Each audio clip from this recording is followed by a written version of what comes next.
మన సొసైటీలో మిస్టేక్స్ ఎక్కడ జరుగుతున్నా సరే ఎలాంటి భయం లేకుండా గట్స్తో వెళ్ళి ఒక మైక్ పట్టుకొని ప్రశ్నిస్తారు చూడండి, వాళ్ళే నిజమైన జర్నలిస్ట్ అంటే. కానీ ఈ రోజుల్లో మనకి ఆ జర్నలిస్టులు ఎక్కడా కనిపించట్లేదు.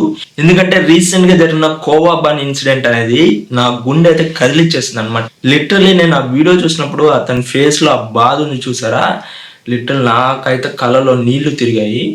అసలు అక్కడ ఇన్సిడెంట్ ఏం జరిగిందంటే, ఒక పర్సన్ తెలంగాణ మేడారం జాతరలో కోవా బన్ అయితే అమ్ముకుంటున్నారు. అతను ఒక చిన్న బ్యానర్ పెట్టుకొని పాలతో చేసిన కోవా బన్ 10 రూపీస్కి ఇస్తున్నాం అనేసి చెప్పాడనమాట. ఇంతలో ఒక పర్సన్ అండ్ అతని గ్యాంగ్ చాలా సేపటి నుంచి ఈ పర్సన్ అయితే అబ్జర్వ్ చేయడం స్టార్ట్ చేశారు. అండ్ ఏవేవో వీడియోస్ కూడా రికార్డ్ చేస్తూ ఉన్నారనమాట. తర్వాత సడన్ గా మైక్ తో ఒక అబ్బాయి అయితే ఈ బన్ అమ్ముకునే వ్యక్తి దగ్గరికి వెళ్ళేసి అసలు నీ పేరేంటి అనేసి హిందీలో అడిగాను అనమాట. అతను వెంటనే కొంచెం భయంతో తడబడుతూ చెప్పాడు అనమాట.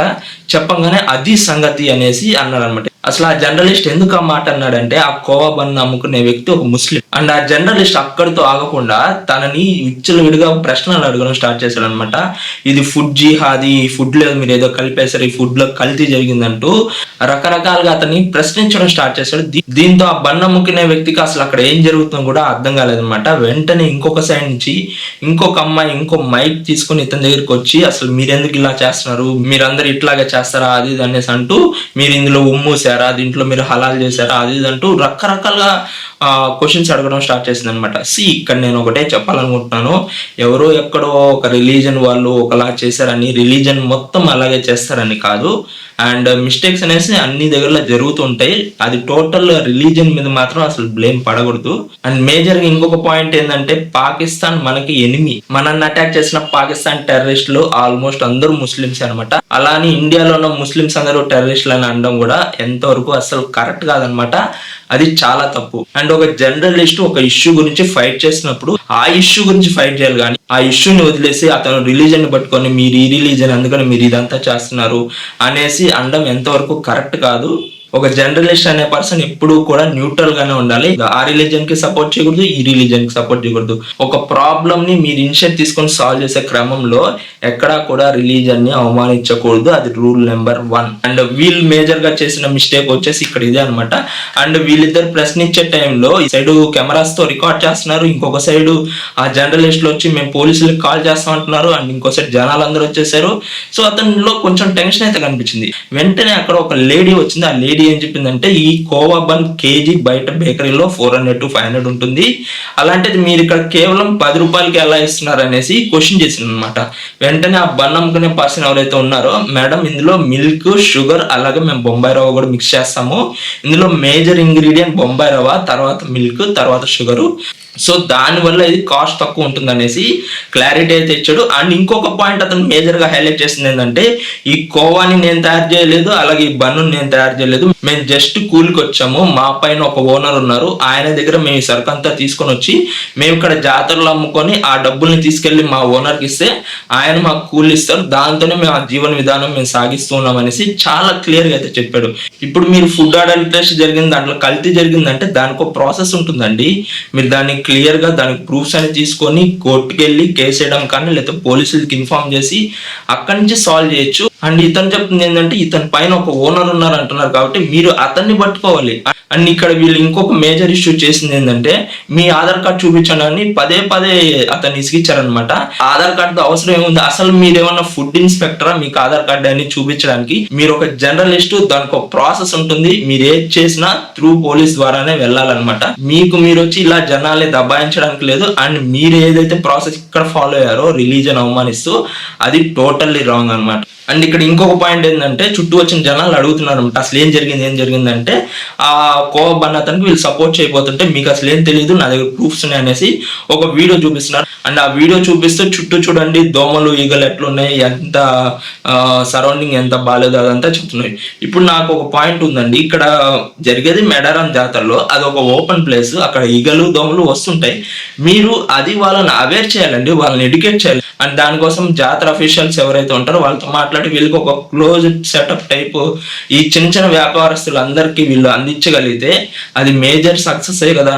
అటు చిన్న వ్యాపారస్తులు బాగుంటారు, అండ్ వాళ్ళకి వ్యాపారం జరుగుతుంది, జాతరలో సేల్ అయితే అవుతుంది, జనాలు బాగుంటారు, అందరూ బాగుంటారు. ఇట్లా ఎందుకని ఒక పాజిటివ్ వేలో ఎందుకు ఆలోచించట్లేదు?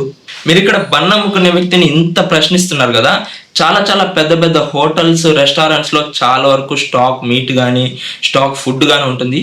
సేమ్ అక్కడికి కూడా వెళ్ళి ఇట్లాగే ప్రశ్నించే దమ్ము మీకుందా? ఖచ్చితంగా అక్కడ కూడా మీరు ప్రశ్నించాలండి. ఇక్కడ చేశారంటే అక్కడ కూడా మీరు డ్యామ్ షూర్గా చేయాలి. అండ్ ఈ రోజు ఫుడ్ అడల్ట్రేషన్ మీద ఒక న్యూస్ అయితే వచ్చిందనమాట. మెక్డానల్డ్స్ జైపూర్ లో 40 లీటర్స్ టాక్సిక్ కుకింగ్ ఆయిల్ అయితే పట్టుకున్నారు. ఫుడ్ సేఫ్టీ ఆఫీసర్స్ అయితే అక్కడ తనిఖీలు చేసి వాళ్ళని 14 days లో దీన్ని కనుక ఫిక్స్ చేయకపోతే మిమ్మల్ని ఖచ్చితంగా మేము సీజ్ చేసేస్తామని కూడా వార్నింగ్ అయితే ఇచ్చారు. సో మీరు ఇట్లాంటి ఇష్యూస్ మీద ఎందుకని ఫైట్ చేయరు? ఓన్లీ జైపూరే కాదు, మన టోటల్ ఇండియాలో, మన తెలుగు స్టేట్స్లో చాలా దగ్గరలో ఫుడ్ సేఫ్టీ అనేది లేదు, హైజీన్గా లేదు. ఇంక్లూడింగ్ నేను రీసెంట్గా నాకు 2025లో ఒక బ్రో అయితే మెసేజ్ చేశారనమాట. హైదరాబాద్లో ఒక టాప్ మోస్ట్ హోటల్, అది నాన్ వెజ్ బాగా స్పెషల్, మీకు ఆ నేమ్ కూడా అందరికి బాగా తెలిసి ఉంటుంది. అతని ఫుడ్లో అయితే కాక్రోచ్ అయితే వచ్చిందనమాట. అతను అక్కడ కంప్లైంట్ చేస్తే వాళ్ళు అస్సలు కేర్ చేయలేదంట. సో అతను ఆ ఫుడ్ వరకు పక్కన పెట్టేసి మిగతా ఫుడ్ తిన్నారంట. కానీ తిన్న పక్క రోజు అతనికి అన్హెల్తీ వచ్చి నాకు మెసేజ్ చేశారు, బ్రో నేను ఇప్పుడు కన్జ్యూమర్ కోర్టులో కేసు ఫైల్ చేద్దాం అనుకుంటున్నారు, మీరేమంటారు అన్నాడు. నేనైతే చెప్పాను, బ్రో ఖచ్చితంగా కేసు అయితే ఫైల్ చేయండి, ఫైట్ చేయండి, తప్పకుండా మీకు న్యాయం అయితే వస్తుందనే చెప్పింది అనమాట. సో ఒక కామన్ మ్యాన్ ఇంత గట్స్తో ధైర్యంగా వెళ్ళి ఫైట్ చేస్తున్నప్పుడు, ఒక జర్నలిస్ట్ అయింది మీరు ఒక న్యూస్ ఛానల్ రన్ చేస్తూ ఎందుకని మీరు వెళ్ళి అందరిని అలా ప్రశ్నించరు? అన్హైజెనిక్ ఫుడ్ ఎవరైతే సర్వ్ చేస్తున్నారో వాళ్ళ దగ్గరికి మీరు వెళ్ళి ఎందుకని ప్రశ్నించరు? అంటే మీ ప్రతాపం అంతా ఈ చిన్న చిన్న వ్యాపారస్తుల మీదనా? పెద్దవాళ్ళ జోలికి మీరు వెళ్ళరా? అండ్ మీరు ఇక్కడ ఏదైతే అతను అవమానించారో అది టోటల్లీ రాంగ్. అసలు అది ఎవరు కూడా యాక్సెప్ట్ చేయట్లేదు, ఇంక్లూడింగ్ నేను కూడా యాక్సెప్ట్ చేయను. అండ్ ఆ పర్సన్కి టోటల్ అందరి తరపున నేనైతే సారీ చెప్తాను. ఎందుకంటే వాళ్ళైతే అట్లీస్ట్ వాళ్ళు సారీ కూడా చెప్పరు. సో అందుకని ఆ పర్సన్కి అందరి తరపున నేనైతే సారీ చెప్తున్నాను. అండ్ ఇంకోటి ఏంటంటే, ఈ బన్ను మీరు రోజు తింటారా అనేసి అతన్ని ప్రశ్నించారనమాట. లేదండి నేను రోజు తిన్నాను, నేను అప్పుడప్పుడు తింటాను అనేసి చెప్పాడు. అంటే మీరు రోజు తిన్నారు, మీరు జనాలకు రోజు అమ్ముతారా అని అడుగుతున్నారు. అంటే ఆ రోజు అతను బన్నులు అతను తినేసుకుంటే ఇంకా బయట వాళ్ళకి ఏం అమ్ముతారండి? అతని బన్ను క్వాలిటీ ఉంటుందని అతను తెలుసు కదా, అతను రోజు సెల్ చేసేవాడు కదా. ఇప్పుడు అతని దగ్గర క్వాలిటీ లేకుంటే రోజు బన్స్ వచ్చి ఎందుకు కొనుక్కుంటారు? అండ్ ఒకవేళ ఇన్ కేస్ అతను బన్ను తిని ఎవరికైనా నిజంగా వచ్చి చనిపోతే అతను ఈరోజు ఇక్కడ బన్ను అమ్ముకునే స్టేజ్లో ఉంటాడా? ఇంత చిన్న లాజిక్ మీరు ఎలా మిస్ అయిపోతున్నారు అసలు? ఇదంతా ఇష్యూ జరిగిన తర్వాత అతనిది కర్నూలు అనమాట, వాళ్ళ సొంత ఊరికి అయితే వెళ్ళిపోయాడు. అక్కడ వాళ్ళ స్ట్రీట్ వాళ్ళు కూడా చాలా మంది వచ్చి వీడియోస్ చేసి అది సోషల్ మీడియాలో పెట్టారనమాట. బ్రో మేము చాలా ఇయర్స్ నుంచి ఇతని దగ్గర బన్స్ అయితే కొంటున్నాము, మాకు ఎలాంటి ఇష్యూ అయితే రాలేదు. అందులో చాలా మంది వచ్చి మాట్లాడారు, ఇంక్లూడింగ్ ఆ వీడియో చేసేటప్పుడు చాలా మంది ఆ కోవా బన్ తింటున్నారు కూడా. అండ్ మీరు డైలీ ఎందుకు ఈ కోవా బన్ అనేది తిన్నారు అనేసి ఆ జర్నలిస్ట్ అమ్మాయి అడుగుతున్నప్పుడు ఇతను ఆ కోవా బన్ తీసుకొని తినేస్తున్నాడు అనమాట. తినేటప్పుడు అతని ఫేస్ లో ఆ కళ్ళల్లో ఆ పెయిన్ అయితే క్లియర్ గా కనిపించింది. ఒక సైడ్ భయంతో, ఒక సైడ్ బాధ, ఒక సైడ్ కన్నీళ్లతో ఆ బన్ను తింటున్నప్పుడు లిటరల్లీ నాకైతే ఏడుపు వచ్చేసింది. అస్సలు ఇలాంటి కష్టం ఎవరికి కూడా రాకూడదు అని అనిపించింది. మీ లిటరల్లీ దెర్ ఈజ్ ఎ వే అండి. ఇప్పుడు ఒక ఫుడ్ అడల్ట్రేషన్ జరిగిందంటే దాని దగ్గర మీకు ప్రూఫ్స్ ఉంటే ప్రతి ఒక్కటి తీసుకొని దాన్ని త్రూ లీగల్గా వెళ్ళండి. అంతేగాని మీరు ఇలా వచ్చి ఒక రిలీజన్ ఇన్సల్ట్ చేస్తూ, ఒక పర్సన్ని దిగజారిపోయేలా మాట్లాడుతూ, అతన్ని ఎంత కంటే అంత హీనంగా ట్రీట్ చేస్తూ అలా మాత్రం ఎప్పటికీ చేయకండి ఎవరు కూడా.